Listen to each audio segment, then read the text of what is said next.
Hello, welcome to WayPoint Survival. Today, I want to talk to you about the top 10 survival truths you must know. Stay tuned.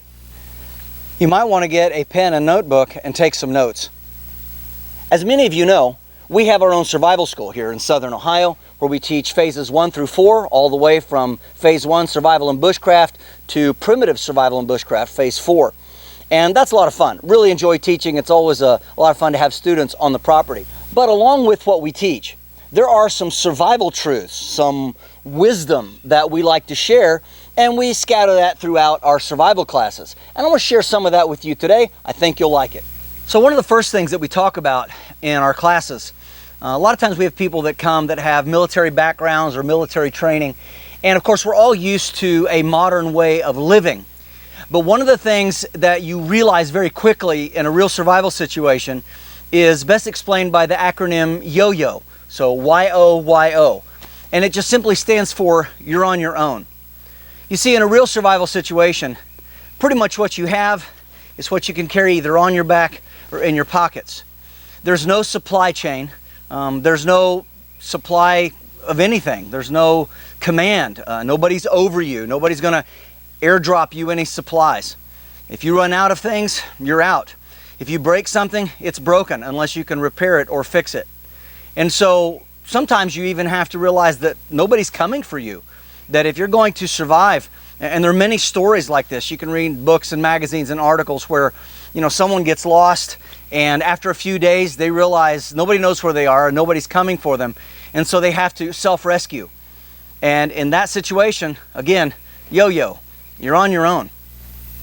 The next thing that I want to talk to you about is emotional resilience. Now, emotional resilience beats confidence. You'll see a lot of people, for instance, on a lone, where they go out into the wilderness, and for the first couple of days, the 10 contestants are they're fired up, they're excited. They've been training in camp, they've been learning about different local areas and things that they can do. And they go out there, they're going to win that money, they're going to come back to their family and friends, and they've got ideas of how they're going to help their family and start businesses and change the quality of their life. However, the longer that goes, and the more days turn into weeks and weeks turn into months, you see as one by one the contestants begin to falter. You see, everybody will go through times of anxiety and depression. Life is not always easy. There will be setbacks, there will be disappointments. There will be times when all of your carefully laid plans quite literally go up in smoke. And so during those difficult times, when those dark feelings come to knock you down, you have to have the emotional resilience to get back up and keep going. And by the way, that's what separates the true survivor from those who end up succumbing to the situation that they're in. Now, this next point is a little difficult for us gearheads. If you've watched my videos for any length of time, you know I love gear. I love anything from modern survival, which we have here in our pack, all the way to the stuff from the 1700s, 18th century, and on into the Civil War and after. I've done videos and series on camping in those eras. It's a lot of fun. But here's the truth. Skills trump gear. And I know we love to have that gear. And probably the truth of it is, for most of us, we have too much gear.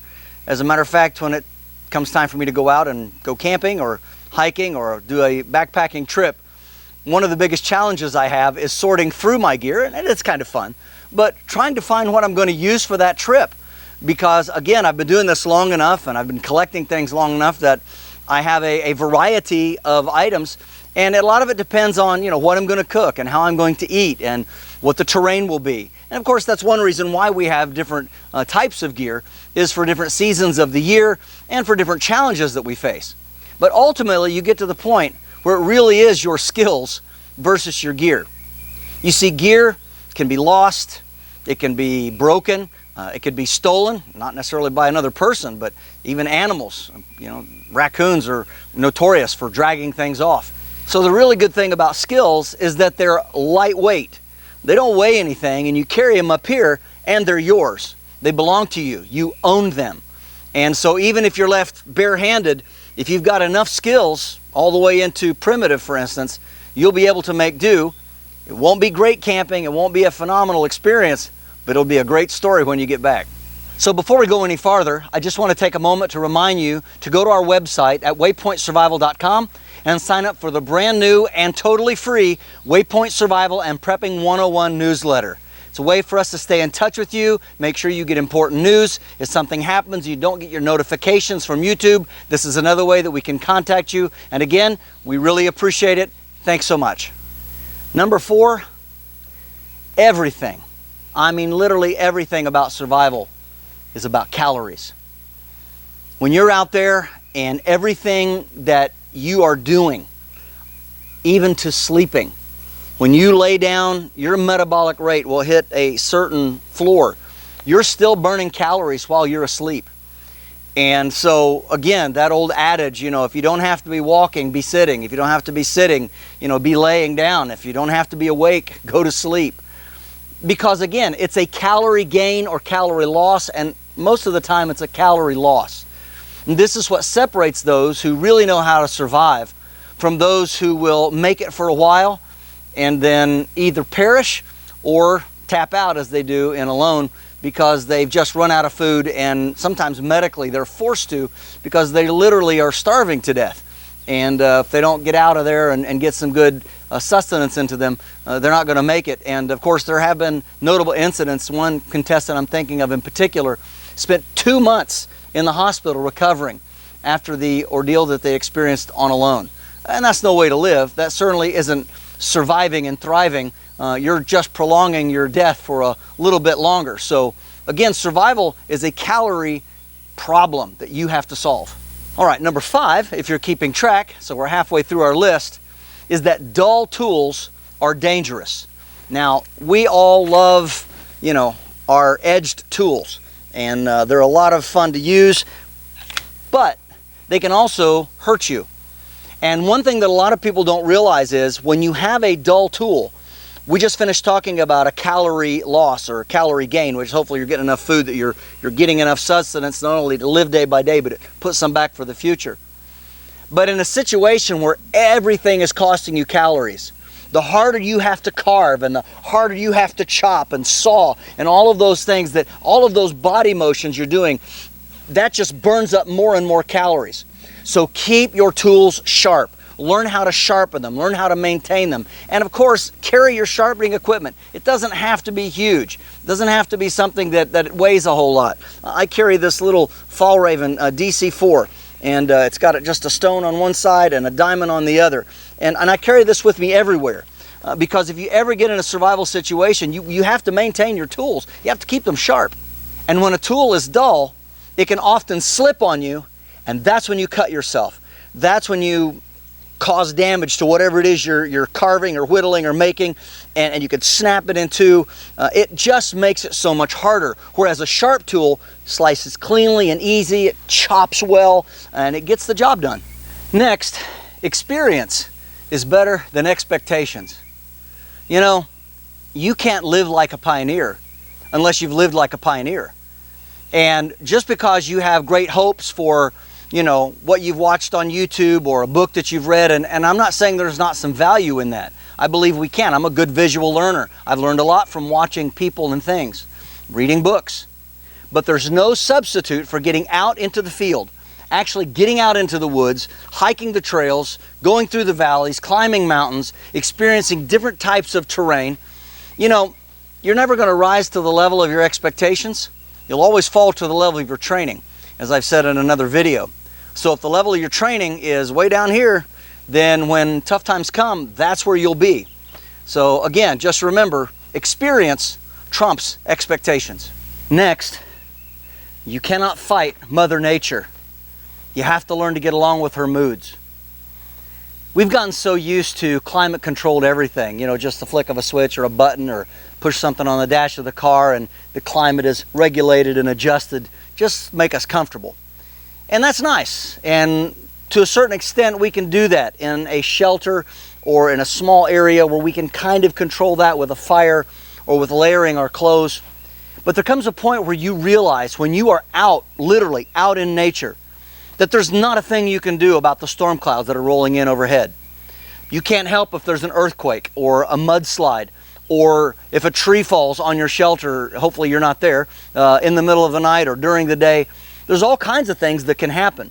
And so what you have to do is you have to learn to adjust yourself to go along with the flow of nature. Roll with the punches, if you will. But you're not going to force Mother Nature to your will. And by the way, Mother Nature, it's not a real thing. It's not a real person. Of course, we believe that we were created out of the dust of the earth. So in a sense, it is our mother, sort of our womb that we were born out of. But yet on the other hand, it's impersonal. Nature itself just does what it does. And, you know, if you don't learn how to get along with those moods and just kind of take stock of what you're doing and what the weather's doing and the advantages and the terrain and the situation that you have presented to you, you're not going to make it. And so one of the fundamental truths of survival is you literally can't help what the weather's doing. You can't help what nature is doing, right? So keep that in mind the next time you pack for a trip. Try to have some contingencies. You know, always carry some shelter and always carry some things that you can layer up with.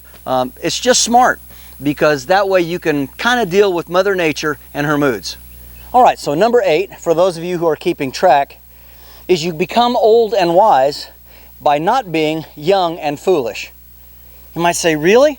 I've learned some great lessons when I was being dumb and doing things that I shouldn't have done. And yeah, that's true. We can learn from being foolish, but it certainly isn't the smartest way to learn.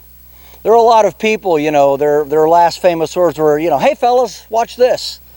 And they're never heard from again. So taking risks and doing things that are not wise is one of the quickest ways to get yourself in a whole pile of trouble. You need to learn how to grow in your survival experience and wisdom by reading books, by watching videos, by observing others, by learning from people in person, taking classes, but also by learning from other people's mistakes. It's one of the greatest things that we can do is see what a foolish person has done and then decide that we're not going to do that and figure out how to do it better. So a lot of important things that we could talk about, but certainly in this, if you want to get old and wise, you can avoid that by not being young and foolish. The next survival truth that you need to know is that one size does not fit all. It's probably one of the craziest things ever invented, where you pick up this item and it says one size fits all. And maybe it should be one size fits most, and a lot of times it's one size fits some people. It's kind of like, I don't know, when you begin to try to make one thing do everything, it's kind of like a multi-tool. Multi-tools are really cool. I carry one every day. And most of you are familiar with this. I've done a review on it, but I like this SOG multi-tool really well. And it does a lot. It's very handy, it's compact. But the truth of it is, multi-tools have been around since the times of the Romans, if not before. And so we can go back hundreds and hundreds of years, perhaps even thousands of years. The problem with a multi-tool is it does a lot of things okay, but it doesn't really do anything really well. For instance, it's probably the best at being a pair of pliers, and it has a halfway decent cutting blade, so that's not terrible. But there's just a lot of things. It's not a great screwdriver, you know. There's and all. It's okay. I mean, you can use it, right? And in a survival situation, it beats trying to carry a toolbox. But the other problem is this: when you start getting into survival and training and gear, you begin to realize very quickly that what works for somebody else doesn't always work for you. And of course, this goes back to what we've said earlier about making sure that you have experience, making sure that you yourself have actually tried the things that you're going to be using. This is probably nowhere as true as in the medical field. So not trying to be a doctor, but just in basic first aid. How many people buy a basic first aid kit and throw it in their pack, and off they go into the wilderness, and they don't maybe even really know what's in there, other than they're pretty sure there's probably some Band-Aids. You know, I mean, you need to put together your own first aid kit, and you need to have a little training and experience with using what's actually in that kit. And the same thing is true for a backpack. My pack is going to look different than your pack because these are the things that over the years that I've gotten comfortable using. I know exactly where things are located, and I'm pretty comfortable. And I've done videos on this pack, for instance, and what I carry in it. But you have to know for yourself. Don't just let some YouTube guru, I don't care who it is, even if it's me, don't let anybody tell you what you need personally. Everybody's different. I was talking with a friend of mine earlier about Nessmuk, George Washington Sears. And back in the 1880s, wrote a wonderful book, Woodcraft and Camping. A lot of people are familiar with it. And it was kind of one of those books that a lot of the early frontiersmen or outdoorsmen, we would say, in the late 19th and early 20th centuries read. But he was 105 pounds. I mean, he was a little bitty tiny guy. I mean, he was like a 12-year-old boy in size. And I don't mean to say that, you know, bad about anybody, but I'm more than twice that. And so what he could carry in a little small backpack, he had this little teeny tiny canoe made for him. It was like 10 feet long and weighed just I don't know, was it 10 or 12 pounds? I mean, ridiculously small thing. It would never fit me. So when he talks about going out into the woods with this super little lightweight kit that he used, and I am planning on putting together a Nessmuk kit, but that pack and that kit is going to have to suit me and my size. For instance, my clothes are going to be about twice as big as his would have been. So when you wear a little bitty shirt, it takes a little bitty bit of space. When you have a larger shirt, it's going to take more room. And so again, you're going to have to manage those expectations, understanding that one size doesn't fit all, and the only way you're going to know what you actually need is by getting your own experience. All right, our final and last point, number 10, of the survival truths that you must know. Durable gear is usually not lightweight. Can't help it. For instance, look at cast iron cookware. There's cast iron that's out there that's a couple hundred years old, still usable. Matter of fact, people collect cast iron, partly for its health benefits as well as its durability. It just lasts forever. Of course, it's really heavy, but again, you're not going to have to worry about it for a long time if you take care of it. A good skillet, for instance, can last a lifetime. So when you're thinking about survival, especially long-term survival, or if you're planning a trip and you think something might happen and you're thinking of contingencies, you don't want to overpack. But what you do want to think is this: if my life depends on this, is this going to hold up? Is this going to do what I need it to do? Remember that survival is not recreational camping. It's not through hiking on the Appalachian Trail or the Pacific Crest Trail, where, yeah, you're trying to keep your kit super light. You've got gear drops at certain places. You can resupply every so many miles. That's great. That's fun. And of course, in that instance, you're trying to go fast and light. But you can get to the place where going fast and light will get you in trouble. Just remember that real survival gear is not about the latest fad or fashion that you see in the hiking magazines or online. Real survival gear is durable, it's repairable, and it's usually simple. There's not a lot of moving parts. It's probably one of the things about electronics that is going to get a lot of people in trouble. That's why I like print books, and most people that are in this genre, they like the old books, and we have great reprints today of some of that old literature. You can get it, and as long as the sun's out, you can read it. It doesn't have to charge. You don't need a solar panel. You just flip open to the right page and away you go. So when we have electronics or sil nylon gear, for instance, yeah, I mean, you can get stuff that's featherweight. It's not like this pack. This pack is 1,000 Cordura nylon. I mean, it's tough. You could roll this down a cliff and it might bust a couple of things here and there, but it's going to hang tight. I mean, it's going to be okay. I'll be able to pick it up and use it. I can repair this. Some heavy-duty thread or some inner strands from paracord and a heavy-duty needle, and I can fix this pack. I can stitch it back together. And that stuff's important. Again, it's why our ancestors, even though they were people of their time, but canvas and leather and steel and iron and things like that, it's heavy.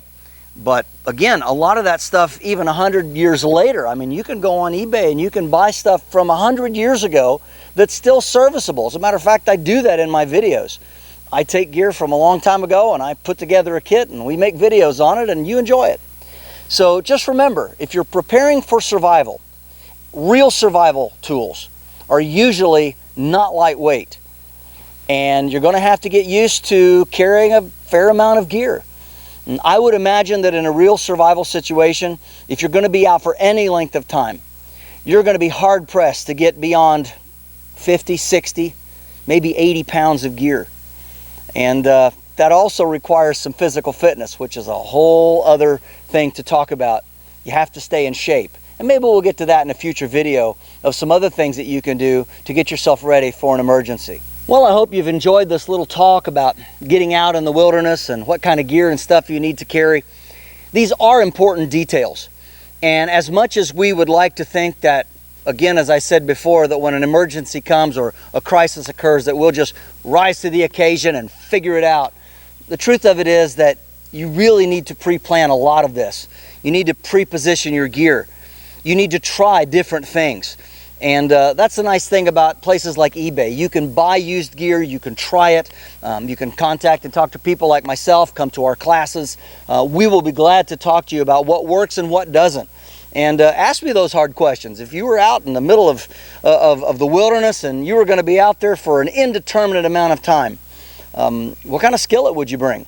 Well, it wouldn't be cast iron, but there are some really great secondary things that are made in the modern world that I would take, that I would have confidence in would last for a long time.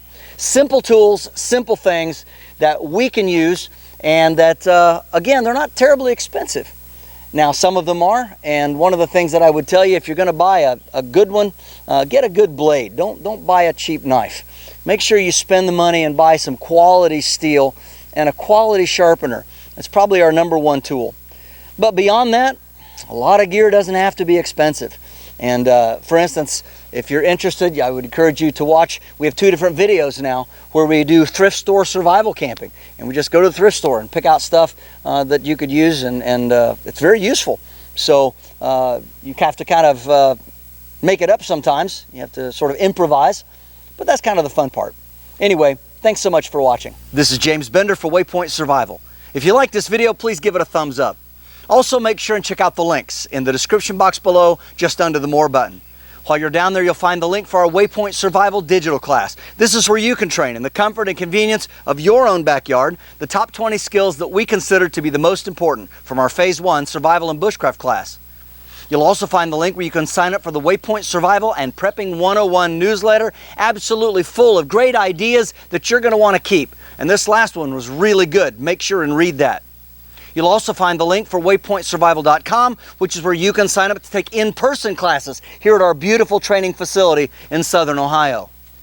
And if you haven't already done so, please subscribe to the channel. We'd really appreciate it. And when you do subscribe, make sure and press that bell button so that you can stay notified of all of our upcoming videos, and we'll talk to you next time.